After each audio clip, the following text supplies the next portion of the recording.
Yeah, yeah, yeah, yeah, yeah, yeah.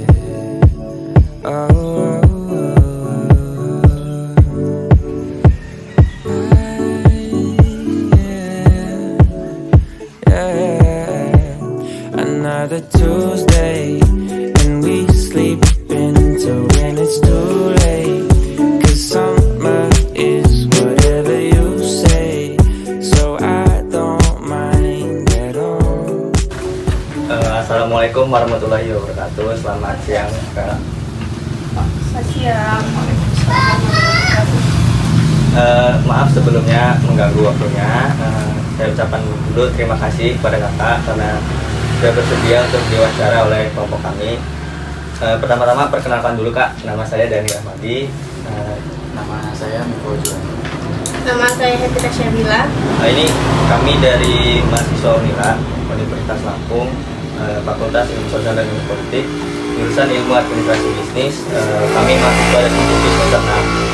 Tujuan kami ke sini adalah untuk memenuhi tugas mata kuliah analisis bisnis, yaitu tentang investigasi wawancara mengenai pengembangan bisnis pasca pandemi. Berikut ini adalah surat izin lapangan, boleh Kakak lihat. Oke, sudah dulu. Nah, kita langsung aja ya, Kak. Sebelumnya kami izin untuk merekam wawancara ini. Iya, boleh. Terus nanti ada yang mencatat sebagai notulensi. Sebelum ke wawancaranya, angka baiknya kita perkenalan dulu kan. Tadi saya udah perkenalan nama teman-teman. Mungkin dari kakaknya perkenalan, mulai dari namanya sama kakak sebagai apa sih? Oke, sebelumnya izinkan saya memperkenalkan diri. Nama saya Restiani Damayanti. Alhamdulillah sama kayak kalian, alumni Fisip Unila juga, lulus tahun 2017. Saya di sini sebagai owner dari Respai Susu. Biasa dipanggil siapa, Kak? Bisa dipanggil Kak Resti. Oh, Kak Resti ya. Untuk Kak Resti, oke. Selanjutnya sesi wawancara yang akan disampaikan oleh teman saya. Ada Baik, langsung aja ya, Kak. Pertanyaan pertama, bagaimana sih latar belakang dari Pai Susu ini? Oke. Kalau Respai Susu itu berdiri tahun 2015 ya. 2015. Kalian masih apa? 2015. SMP. SMP ya. Jadi 2015 sekitar bulan November itu berdirinya. Cuma dulu namanya belum Respai Susu. Apa tuh, Kak? Namanya apa ya? Saya lupa. Saya cuma jualan pai aja gitu. Oh. Belum ada nama gitu. Cuma jualan pai aja karena waktu itu posisinya masih kuliah semester 5. Kuliah semester 5 terus ngeberaniin diri untuk jualan pai. Sebenarnya ini juga salah satu rekomendasi dari teman saya yang udah duluan bisnis gitu. Jadi 2015 saya sedikit cerita. Jadi awalnya saya sama lah kayak kalian. Tapi kalian semester berapa ya? 6 ya. Jadi saya di semester 5 itu mulai banyak tugas, mulai mata kuliah mulai agak sedikit, mulai banyak tugas, mulai banyak nongki-nongki, sering diajak main, ya kan? Mulai banyak tugas fotokopi. Saya mikir kalau saya ngandelin uang berjajan, sering diajak makan, sering banyak tugas fotokopi, waduh kayak mana nih bangkrut gitu kan. Akhirnya mikir motor-motor gimana ya biar bisa kerja, tapi nggak mungkin kuliah sambil kerja, nggak bisa, ya kan? Nggak bisa, susah, karena kita kuliahnya reguler, bukan kuliahnya untuk orang kerja. Akhirnya mikir, nah teman saya ada tuh jualan keripik dia selalu habis banyak banget bos. Kelas gede itu dia selalu habis banyak. Jadi saya gini, teman sekelas tapi manggilnya bang karena dia lebih tua. Bang, gua mau sih bang ngikut kerja bareng lo. Ngapain lo ya bungkusin keripik apa gitu kan? Ngapain lo bungkusin keripik? Nggak apa-apa bang, gua nambah ini apa uang jajan gitu kan. Lo mau bungkus keripik berapa ya waktu dia bilang? Pokoknya satu bal itu cuma dibayar 750 perak kata dia. Satu pak itu. Mikir gitu kan. Saya mikir, bener iyalah. Udah lu bisanya bikin apa gitu. Enggak tahu gua bang.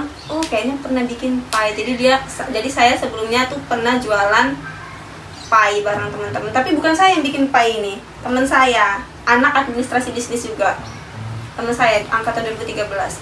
Jadi pas libur semester 4 atau semester 3 gitu, saya diajak jualan di PKOR, anak orang-orang jogging gitu kan, jualan. Jadi waktu itu jualan risol bertiga, satu saya, anak pemerintahan Unila, yang satunya teman saya anak administrasi bisnis, yang satunya anak matematika, anak STKIP. Nah, jualan risol, jualan pai susu, sama saya jualan kue bolu di PKOR. Nah, nggak habis tuh ceritanya, nggak habis makanan kita kan di PKOR itu, mungkin terlalu mahal atau gimana nggak tahu.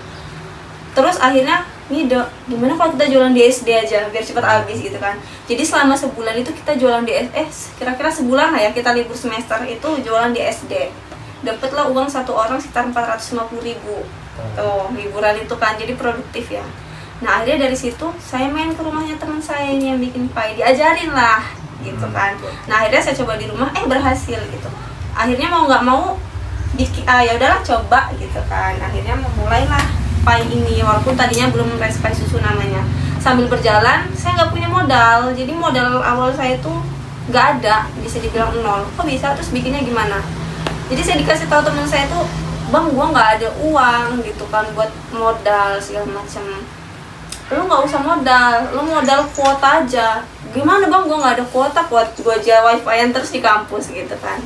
Terus saya itu punya uang 60.000 doang tuh di dompet. Akhirnya 60.000 tuh buat beli kuota, terus promo dengan foto seadanya.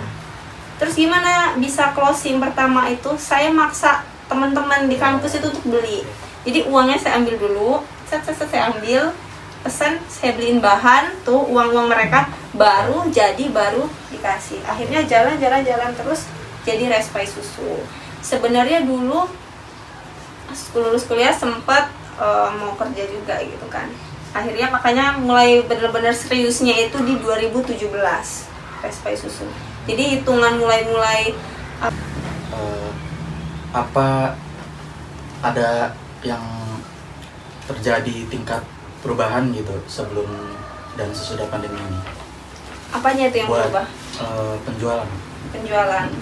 Perubahan pendapatan ya, penjualan ya, lebih ke penjualan itu ada perubahan, malah lebih signifikan karena kita memang sistemnya online gitu.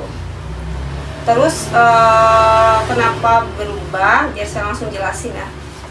Karena saya sebagai owner tuh membaca kecenderungan pembeli, customer saat sebelum pandemi maupun pas saat pandemi. Jadi kalau sebelum pandemi orang lebih senang jalan-jalan, pergi itu sekalian beli makanan segala macam. Ketika pandemi karena PPKM, PSBB segala macam, akhirnya orang lebih memilih untuk beli online, apa-apa online. Dan Respai Susu memang dari awal kita memang sudah online, sampai sekarang juga online. Jadi di situ ada peningkatan penjualan karena ada kecenderungan perilaku pembeli yang beralih dari offline ke online gitu. Selanjutnya bagaimana sih Kak kondisi pasar gitu di pasca pandemi, saat pandemi?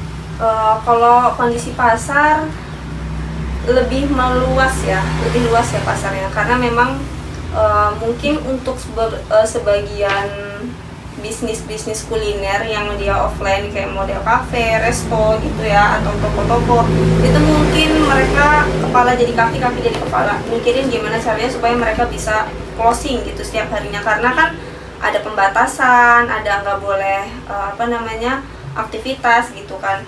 Nah, tapi kalau dengan online ini justru pasarnya itu justru meluas. Karena alasan itu tadi, perilaku konsumennya yang beralih ke online. Jadi pasarnya semakin luas, tapi itu juga nggak terjadi begitu aja. Tetap ada ada tindakan dan ada gebrakan juga gitu dari kita. Gitu. Salah satunya di bidang marketingnya. Gitu. Pasarnya meluas. Bagaimana pengaruh adanya COVID-19 ini terhadap pergerakan pasar? Pengaruhnya ya? Iya. Kalau nanya pengaruh berarti jawabannya berpengaruh atau tidak, besar dan enggak, gitu kan ya. Kalau pengaruhnya untuk Respai Susu sendiri itu lumayan besar.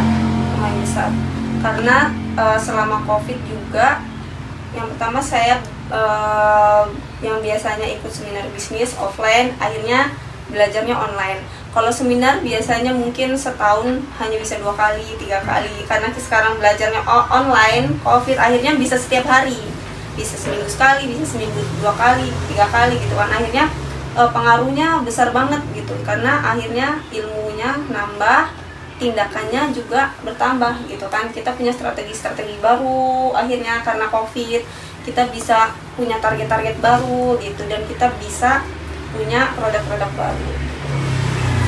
Nah, ngomongin strategi nggak, strategi kakak untuk bertahan dan mengembangkan bisnis di pandemi ini gimana? Kalau untuk strateginya sendiri, karena memang kita basicnya online, kita lebih ke SDM, sumber daya manusianya, dan ke marketingnya. Kalau untuk ke marketingnya sih kita pakai strateginya biasa ya, promosi. Jadi kita memang mengalokasikan sendiri dana untuk promosi, seperti endorse, kemudian paid promote, kemudian kita adakan giveaway supaya orang-orang lebih mengenal produk kita gitu, brand kita. Kalau kakak sendiri ini bisnisnya ada karyawannya gitu nggak sih? Ya, alhamdulillah sekarang karyawan 1, 2, 3, 4, 5. Tapi untuk mungkin kalau untuk ada event-event kita bisa aja nambah gitu. Jadi kalau untuk karyawan tetapnya sendiri itu 3 gitu. Plus kurir 1, jadi 4 ya. Ada terjadi perubahan nggak selama pandemi? Terjadi. Jadi saya belajar dari mentor saya, kalau yang penting kita tuh fokus di strategi marketing. Jadi ketika orderan banyak, mau nggak mau kan karyawan nambah gitu kan. Jadi kita nggak usah mikirin dulu banyak karyawan, tapi kita pikirin dulu gimana caranya orderan kita banyak gitu kan. Kalau karyawan insya Allah lebih gampang sih ya, lebih gampang nyari karyawan daripada nyari orderan gitu. Jadi ini sama yang kemarin bulan lalu kayaknya anak ITERA itu datang juga sama ini tentang, cuma mereka lebih ke lebih ke alat sumber daya manusia gitu. Jadi pengaruhnya itu ada. Jadi dari sumber daya manusianya itu karena kita bertambah, orderan bertambah, akhirnya hasilnya juga bertambah gitu. Terus perluasan pasarnya nambah gitu. Kalau bisnis yang kakak jalanin ini dijalanin secara online atau offline? Ya, untuk saat ini kita masih online. Online. Ya, karena memang saya memang basicnya pengennya online aja, karena ghost kitchen ya bahasanya. Karena kalau untuk offline yang pertama mungkin modal harus besar ya. Ya mungkin kalau online bisa pinjam, tapi kalau saya prinsipnya saya nggak mau pinjam di bank segala macam, saya nggak mau. Saya pengennya itu ya hasil dari memang merintis sendiri gitu. Jadi memang butuh proses untuk jalan ke offline gitu. Jadi kita memang masih online, walaupun tetap ada orang yang beli secara offline, nggak pesen lewat online tuh ada gitu. Tapi basically memang online gitu. Kalau memang online itu media apa aja gitu yang digunakan untuk memasarkan produk kakak? Kalau medianya, media sosial kita pakai Instagram, pakai WA, pakai Facebook. Paling itu sih 3 media itu yang kita pakai untuk media sosial untuk promosi dari produk Susi. Terus kan kalau di media sosial itu pasti ada kontennya gitu kan ya? Itu konten apa aja sih kak yang kakak pasang? Biasanya sih yang pertama karena kita kuliner ya, jadi kita bikin foto yang menarik yang pertama. Kemudian karena sekarang lagi musimnya reels, jadi kita lebih ke ngikutin ini aja sih yang lagi tren, yang lagi ini nih apa nih sekarang gitu. Misalkan kebanyakan orang lebih sering buka beranda reels misalkan daripada beranda yang biasa gitu kan. Jadi kita sesekali bikin reels, kita bikin konten-konten yang memang lagi happening juga. Misalkan kita lagi di TikTok lagi apa nih trennya gitu, kita ikut. Terus di reels lagi apa kita ikut. Terus kita juga bikin kayak konten-konten kayak kita sering bikin giveaway gitu. Kita bener-bener karena sebenarnya target pasarnya juga kita memang ada beberapa segmen, jadi kita beberapa juga mungkin sama kayak kalian lah, ada mahasiswa, ada anak SMA, jadi kan lebih sampai gitu kan, value-nya itu lebih sampai ketika kita pakai sesuatu yang kekinian gitu. Selanjutnya apa ada terjadi peningkatan gitu Kak penjualan di saat pandemi? Peningkatan ada peningkatan ada, karena alasannya itu tadi, karena marketingnya, strategi marketingnya kita bikin dan benar-benar kita susun planningnya. Seberapa besar gitu Kak tingkat kenaikannya selama pandemi? Bisa dibilang hampir mungkin 70-100% ya. Itu emang benar-benar signifikan. 70-100% lah. Faktor penyebabnya apa itu Kak?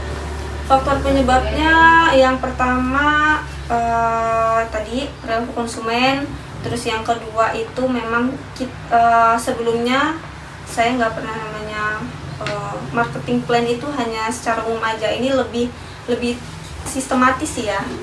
Jadi planning marketing itu lebih sistematis. Terus yang ketiga juga ini saya mulai membangun sistem maksudnya saya punya SDM karyawan gitu kan, dibikin tim gitu yang kita alokasikan bahasanya tupoksinya gitu. Jadi ada tim yang menjalankan tupoksi masing-masing gitu. Terus yang terakhir lebih ke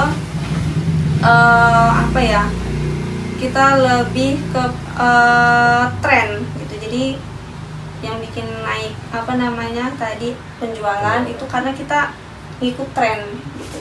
Biasanya tuh orang kalau ada tren promo, jadi kan sekarang musiknya promo, giveaway gitu kan, itu orang semangat gitu. Jadi kita lebih ke situ.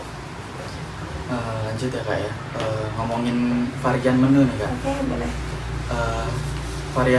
Ada penambahan varian menu nggak Kak di saat pandemi?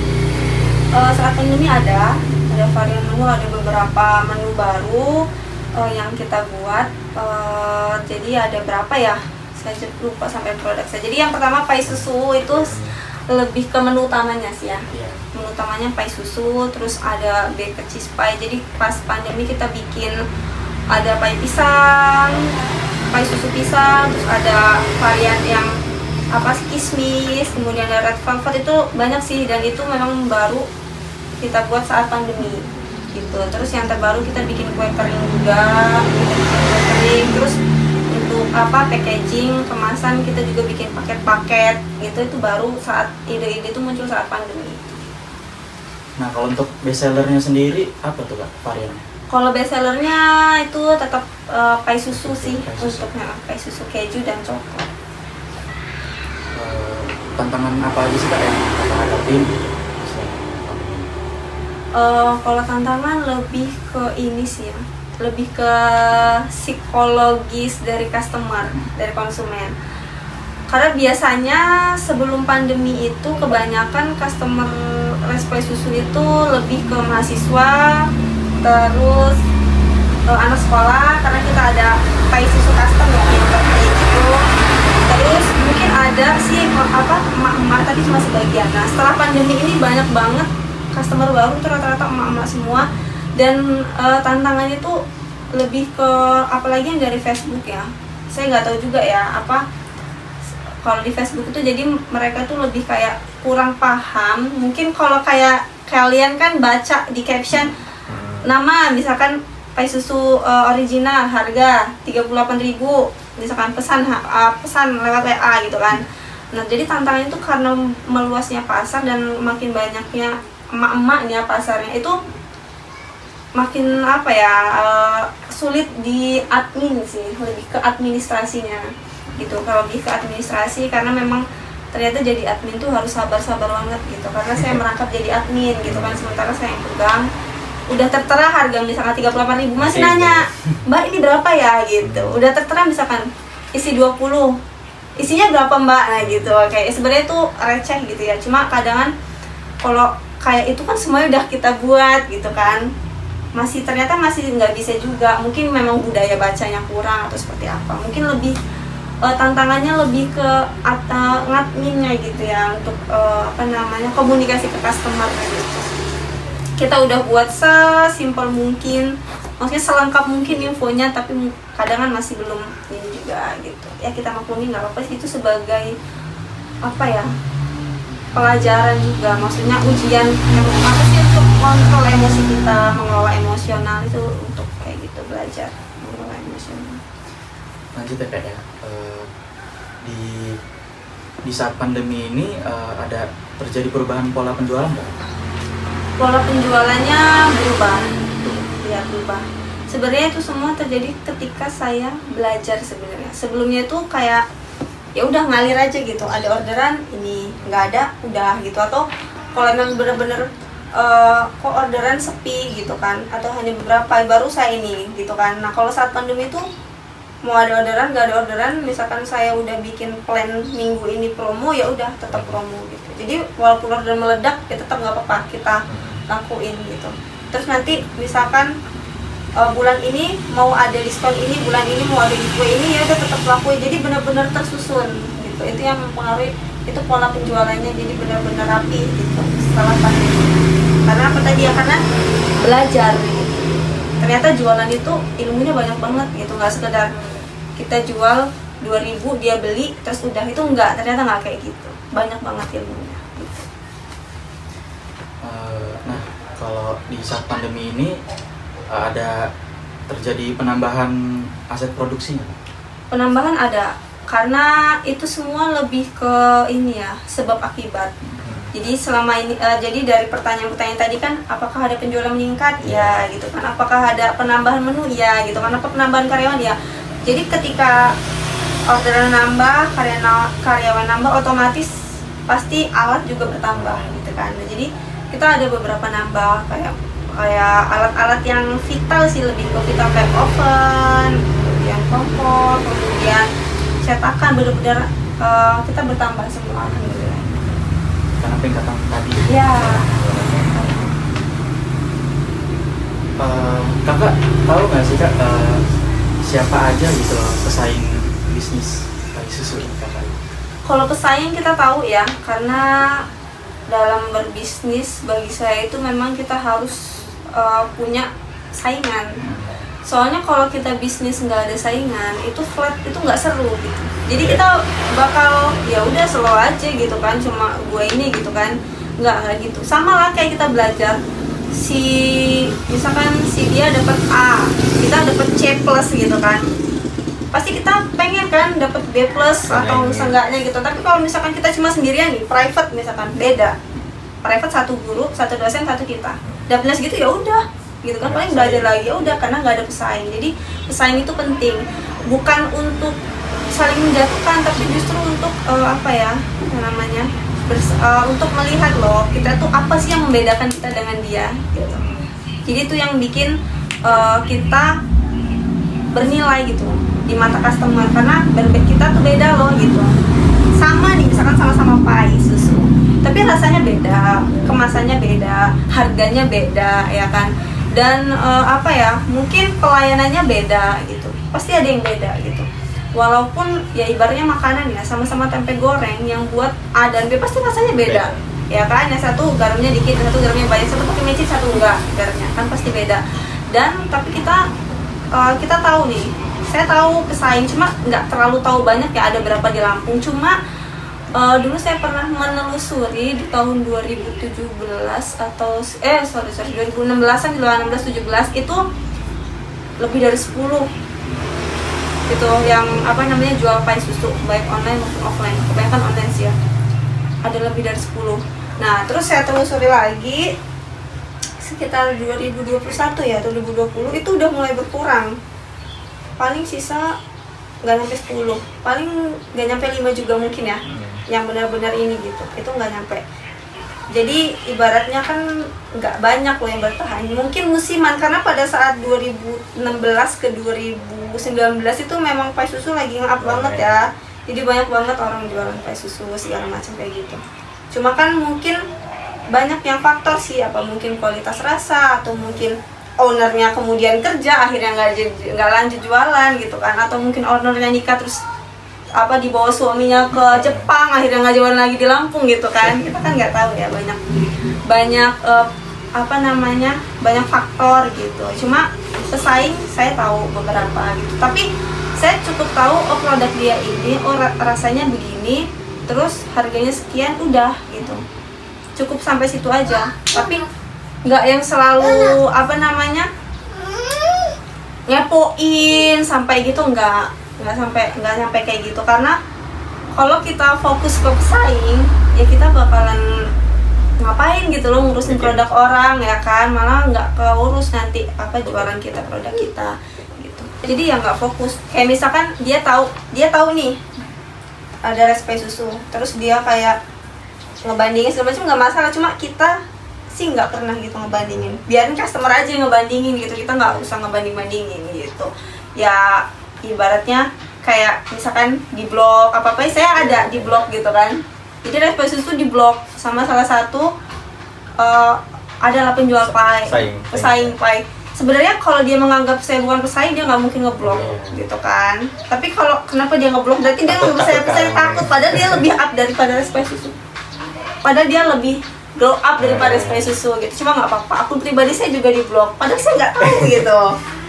Juga nggak apa-apa, tapi ya nggak apa-apa gitu. Yang penting bukan kita yang ngeblok gitu aja. Berarti kakak ini ya fokus dengan produk. Iya, fokus. Jadi pesan itu hanya untuk kita lari aja gitu loh, biar akan ada garis finish. Kalau kita lari sendiri kan nggak enak ya, ya kan? Jadi buat pemacu aja supaya lebih cepat gitu lari akselerasi gitu. Terus gimana caranya kakak tuh biar lebih unggul gitu di tengah para pesaing? Kalau kita sih yang pertama lebih ke kualitas rasa sama service gitu aja sih. Soalnya kebanyakan emang keluhannya itu kan memang lokasi ya, lokasinya jauh. Sebenarnya emang ini kan udah masuknya Lampung Selatan nih, cuma kan masih kejangkau Bandar Lampung ya kan, masih kejangkau Bandar Lampung. Cuma emang keluhannya jauh. Walaupun misalkan bisa pakai kurir atau Gojek, mungkin lebih mahal di kos ongkirnya gitu kan, lebih ke situ. Jadi kita lebih mengutamakan kualitas rasa dan juga service gitu, pelayanan kayak responsif ketika membalas WA atau DM, atau lebih komunikatif, lebih berinteraksi di sosial media gitu. Terus lebih mengutamakan kualitas sih begitu, karena mau sejauh apapun kalau orang itu udah suka ya pasti dikejar gitu. Sama lah kayak orang mau sejauh apapun saya pasti dijemput gitu kan. Gitu. Mau sejauh apapun pasti disamperin gitu. Bahkan banyak juga customer yang di luar kota, banyak kayak yang di Lampung Timur, Bandar Jaya segala macam. Kalau mereka ke Bandar Lampung ya mampir gitu. Itu kan salah satu bukti gitu kan, kalau memang kita mengutamakan kualitas gitu. Ke kualitas sih, bersaingnya di kualitas rasa. Baik Kak, mungkin sekian pertanyaan dari kami. Mungkin kita ada beberapa nutriensi yang akan dibacakan sama teman-teman. Jadi kesimpulan pada wawancara pada hari ini adalah Respai Susu berdiri pada tahun 2015, tepatnya pada bulan November, tetapi mulai serius menjalankan pada tahun 2017. Pada awal berdirinya Respai Susu ini belum memiliki nama. Seiring dengan berjalannya waktu, kemudian hadirlah nama Respai Susu. Pada mulanya owner Respai Susu diberi saran oleh salah satu temannya untuk memulai bisnis tanpa modal. Kemudian owner mulai berjualan di sekolah-sekolah untuk mencari modal awal. Respai Susu mengalami banyak perubahan yang signifikan karena melakukan penjualan secara online. Faktor yang menyebabkan ini adalah sebelum pandemi itu orang-orang lebih suka traveling, sedangkan setelah pandemi karena adanya perubahan perilaku konsumen beralih ke online, itu orang-orang jadi lebih suka ngemil istilahnya. Kemudian kondisi pasar respect susu juga menjadi lebih luas. Alasannya karena tadi itu perilaku konsumen yang berubah beralih ke media online. Kemudian pandemi COVID-19 ini sangat berpengaruh kepada respect susu karena respect susu memiliki strategi dan target baru. Untuk strategi penjualan pada respect susu itu mengutamakan sumber daya manusia dan marketingnya. Untuk respect susu sendiri saat melakukan promosi itu mengalokasikan dananya untuk endorse dan giveaway dan yang lainnya. Untuk karyawan pada respect susu respect susu memiliki karyawan tetap yaitu berjumlah 3 orang, dan pada event-event tertentu respect susu menambah karyawan. Untuk saat ini sendiri karyawan pada respect susu yaitu ada 5 orang. Untuk sistem penjualan, respect susu saat ini masih melakukan penjualan secara online karena untuk penjualan secara offline sendiri itu membutuhkan dana yang cukup besar. Kemudian media online yang digunakan untuk pemasaran respect susu yaitu ada Instagram, WhatsApp, dan Facebook.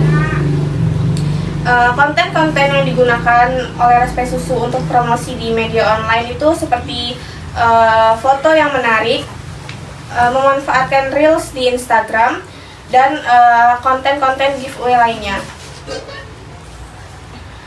Pada saat pandemi, respect susu terdapat peningkatan penjualan. Tingkat penjualannya itu meningkat sebanyak 70-100%.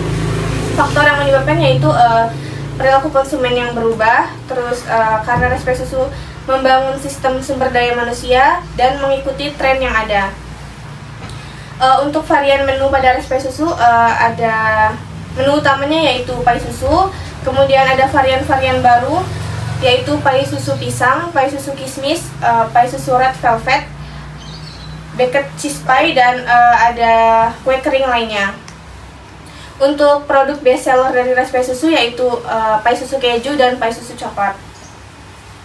Sedangkan tantangan yang dihadapi oleh respect susu saat masa pandemi yaitu karena meluasnya pasar dan banyaknya pelanggan dari kalangan ibu-ibu, yang menyebabkan tantangan baru di bidang administrasi bagi respect susu atau komunikasi dengan customer. Untuk pola penjualan sendiri, setelah masa pandemi, respect susu mengalami perubahan, dan setelah masa pandemi, respect susu lebih sering melakukan promosi di media online. Setelah masa pandemi juga, respect susu mengalami penambahan aset produksi. Hal ini disebabkan karena adanya peningkatan penjualan dan penambahan jumlah karyawan, yang mana aset juga ikut bertambah. Untuk pesaing sendiri, terdapat beberapa pesaing respect susu di Kota Bandar Lampung ini, dan dengan adanya pesaing ini justru membuat respect susu menjadi lebih semangat dan menjadi motivasi untuk terus berkembang. Cara respect susu untuk tetap bertahan di tengah persaingan yaitu dengan meningkatkan kualitas rasa dan servis kepada customer.